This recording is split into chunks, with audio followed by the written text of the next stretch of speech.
एनजीकॉन academy students, और हमारा next topic जो है वो थर्मोकपल्स से रिलेटेड। अच्छा जी, थर्मोकपल्स हैं क्या? बेसिकली ये हमारे पास टू मेटल्स हैं जिनको हमने ज्वाइन किया होता है एंड्स पे, and they convert heat energy to electric energy. Basically ये चीज क्या है? ये इस तरह है कि मेरे पास दो मेटल्स हैं। लेट्स से मैं कहता हूं मेरे पास ये एक कॉपर है और साथ मैंने इसके अटैच किया हुआ है आयरन, और मैं इसके एक एंड को जो है यानी कि इस एंड को मैं लोअर टेम्परेचर पे रख देता हूं और इस एंड को जो है मैं हायर टेम्परेचर पे रख देता हूं।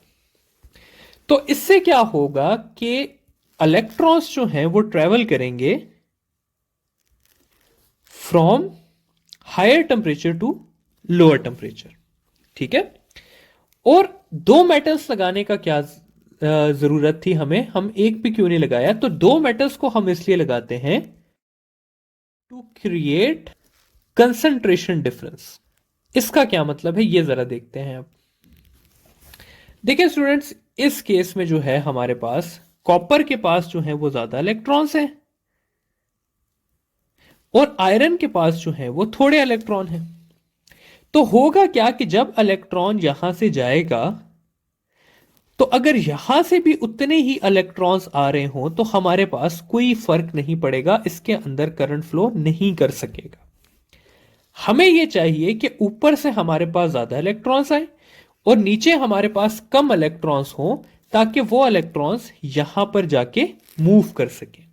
तो हम दो मेटल्स को इसलिए लगाते हैं क्योंकि एक मेटल के पास ज्यादा इलेक्ट्रॉन्स होंगे, दूसरे के पास कम इलेक्ट्रॉन्स होंगे, और जब हम टेम्परेचर देंगे तो वो इलेक्ट्रॉन्स ज्यादा इलेक्ट्रॉन वाले सब्सटेंस से चले जाएंगे कम इलेक्ट्रॉन्स वाले सब्सटेंस पे। ठीक है, और इस मूवमेंट ऑफ इलेक्ट्रॉन, इस रोटेशन ऑफ इलेक्ट्रॉन्स को हम कहते हैं सी बैक इफेक्ट।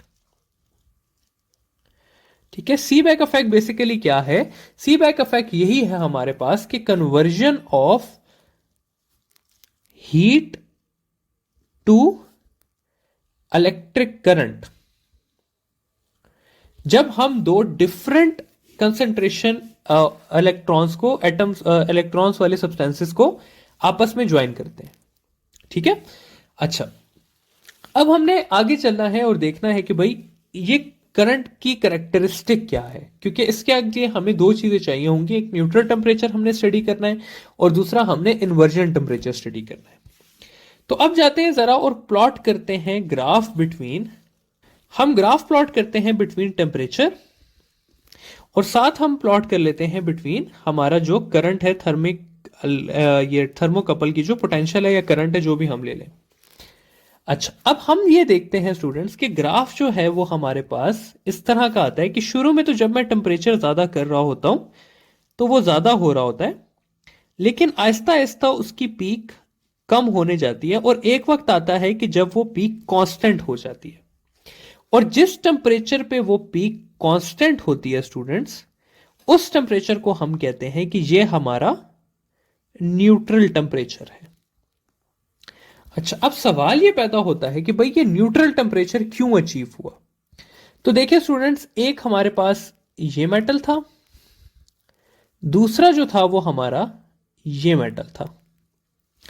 अब होता ये है कि मैं यहां से, मेरे पास पड़े हुए थे लेट से 5 इलेक्ट्रॉन्स पड़े हुए थे, ये चले 6 इलेक्ट्रॉन्स पड़े हुए थे। अब एक इलेक्ट्रॉन आ गया यहां पर, तो जब वो इलेक्ट्रॉन यहां पर आया तो पीछे पॉजिटिव चार्ज रह गया और यहां पर एक नेगेटिव चार्ज आ गया। फिर जब ये गया तो यहां पर पॉजिटिव, यहां पर नेगेटिव, और इसी तरह जब एक और गया तो यहां पर पॉजिटिव और यहां पर नेगेटिव। अब ये देखिए स्टूडेंट्स कि यहां पर भी 3 नेगेटिव है और यहां पर भी 3 नेगेटिव है। तो अब क्या होगा कि ये नेगेटिव इस नेगेटिव को रिपेल करेंगे और मजीद नेगेटिव चार्ज उधर फ्लो नहीं कर सकेंगे, यानी कि हमारा करंट क्या होगा? स्टॉप हो जाएगा।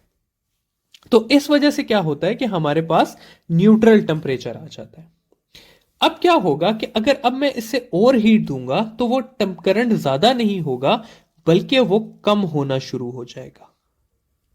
ठीक है, और वो नेगेटिव में जाएगा और फिर एक पॉइंट ऐसा आएगा कि जब उल्टी तरफ से वो सैचुरेट होना शुरू हो जाएगा और उस टेम्परेचर को फिर हम क्या कहेंगे, वो अब हमारे पास इन्वर्जन टेम्परेचर बन जाएगा। ठीक है, तो ये दो टेम्परेचर्स आप लोगों को पता होने चाहिए कि जिस पॉइंट पे करंट अपने मैक्सिमम पे पहुंच जाए उसको हम न्यूट्रल टेम्परेचर कहते हैं, और फिर जिस टेम्परेचर पे वो उल्टा हो जाए उसको फिर हम क्या कहते हैं, इन्वर्जन टेम्परेचर कहते हैं। ठीक है, तो ये है आपके पास थर्मोकपल से सारा टॉपिक कि भाई थर्मोकपल क्या होते हैं। आप दो मेटल्स को कनेक्ट करेंगे यहां पर जैसे मैंने किया है, और एक एंड उसका लो टेम्परेचर पे रखेंगे और दूसरा हाई टेम्परेचर पे।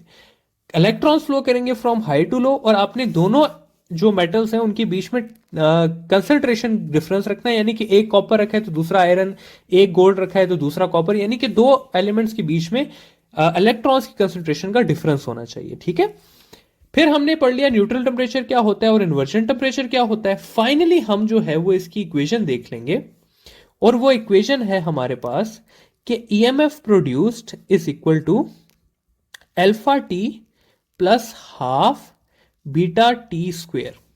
अच्छा, अब इस इक्वेशन में जो स्टूडेंट्स टी है ना, वो आपका टेम्परेचर डिफरेंस है, यानी कि जो आपने टेम्परेचर रखा हुआ है हॉट और कोल्ड वाला, ये वो आपका टेम्परेचर डिफरेंस है।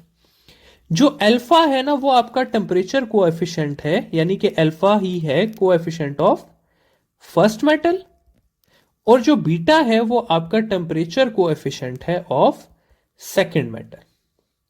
तो इस तरह से आप जो है वो ई की वैल्यू फाइंड कर सकते हैं, लेकिन मैं आपको यकीन दिलाता हूं कि इस इक्वेशन से आपका कभी कोई सवाल नहीं आएगा, क्योंकि ये एमफिल लेवल की इक्वेशन है। इन्होंने शायद आप लोगों की बुक में डाल तो दिया है, लेकिन ये करने की आप लोगों को जरूरत नहीं। बस आप लोगों को इतना पता होना चाहिए कि इस इक्वेशन में ई से क्या बनता है, अल्फा से क्या बनता है और बीटा से क्या बनता है। ठीक है, तो ये हमारा थर्मोकपल का टॉपिक एंड होता है यहां पे।